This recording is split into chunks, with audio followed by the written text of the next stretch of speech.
Hi friends, നമസ്കാരം. ഇന്നത്തെ വീഡിയോയിലേക്ക് എല്ലാ കൂട്ടുകാർക്കും സ്വാഗതം. അപ്പോൾ എല്ലാവരും സുഖമായിട്ടിരിക്കണമെന്ന് വിശ്വസിക്കുന്നു. അപ്പോൾ ഇന്നത്തെ റെസിപ്പി നമ്മൾ കോളിഫ്ലവർ വെച്ചിട്ട് കോളിഫ്ലവർ 65 ആണ് കേട്ടോ. ഇത് കടയിൽ കിട്ടുന്ന അതേ ടേസ്റ്റാണ്, മസ്റ്റ് ട്രൈ ആണ് കേട്ടോ. അപ്പോൾ ഞാനിവിടെ ഒരു വലിയ കോളിഫ്ലവർ എടുത്തിട്ടുണ്ട്. അത് കുറച്ച് ഇതുപോലെ ചെറുതായിട്ട് ഒന്ന് അതിൽ നിന്ന് അടർത്തിയെടുക്കുക. അതിന് ശേഷം അതിലേക്ക് കുറച്ച് വെള്ളവും മഞ്ഞൾപ്പൊടി പിന്നെ ആവശ്യത്തിന് ഉപ്പ് ഇട്ട് കൊടുക്കുക. അതിനുശേഷം അടുപ്പിൽ വെച്ചിട്ട് ഒരു 3 മിനിറ്റ് മാത്രം നിങ്ങൾ ബോയിൽ ചെയ്യുക കേട്ടോ.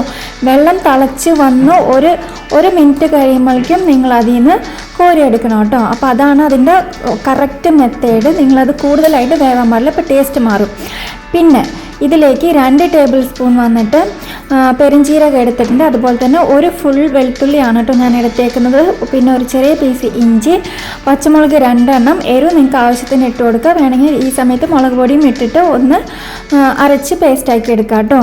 പിന്നെ ഞാൻ ഇതിലേക്ക് മൈദ 1 കപ്പ് അളവിൽ 3/4 കപ്പ് അളവിൽ വന്നിട്ട് കോൺഫ്ലോർ ഇട്ട് കൊടുക്കുന്നുണ്ട്.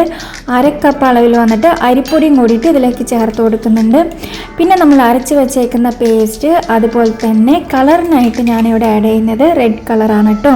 കളറ് വേണ്ടെങ്കിൽ നിങ്ങൾക്കത് സ്കിപ്പ് ചെയ്യാം. പിന്നെ ഇതിലേക്ക് ഞാൻ കുറച്ച് കുരുമുളകിൻ്റെ പൊടിയും കൂടിയും ആഡ് ചെയ്ത് കൊടുക്കുന്നുണ്ട്.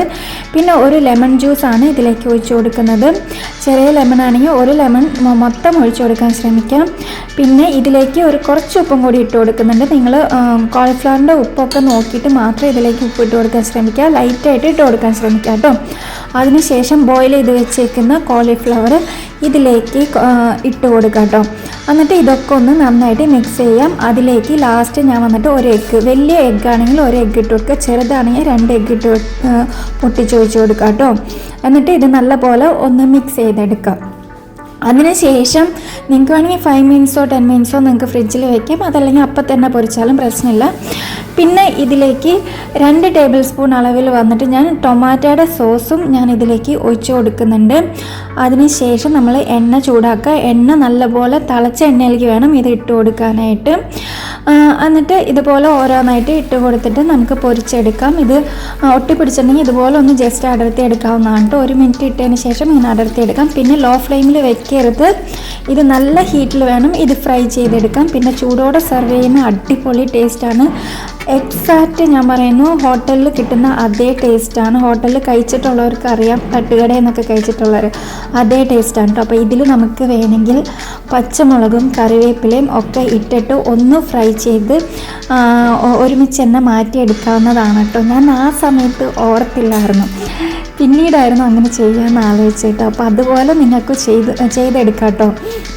മേലെ വന്നിട്ട് എന്താ പറയുക, കറിവേപ്പിലയും ഇതൊക്കെ ഒന്ന് സ്പ്രെഡ് ചെയ്തെടുക്കാം. അടിപൊളി ടേസ്റ്റ് ആയിരിക്കും. പിന്നെ ഇത്രയുള്ള വീഡിയോ നിങ്ങൾ എന്തായാലും ട്രൈ ചെയ്ത് നോക്കിയിട്ട് ഫീഡ്ബാക്ക് പറയണം. അതുപോലെ വീഡിയോ ഇഷ്ടപ്പെട്ടിട്ടുണ്ടെങ്കിൽ സബ്സ്ക്രൈബ് ചെയ്യാനും ലൈക്ക് ചെയ്യാനും കമൻറ്റ് ചെയ്യാനും മറക്കരുത്. Bye. Thank you so much all. Take care.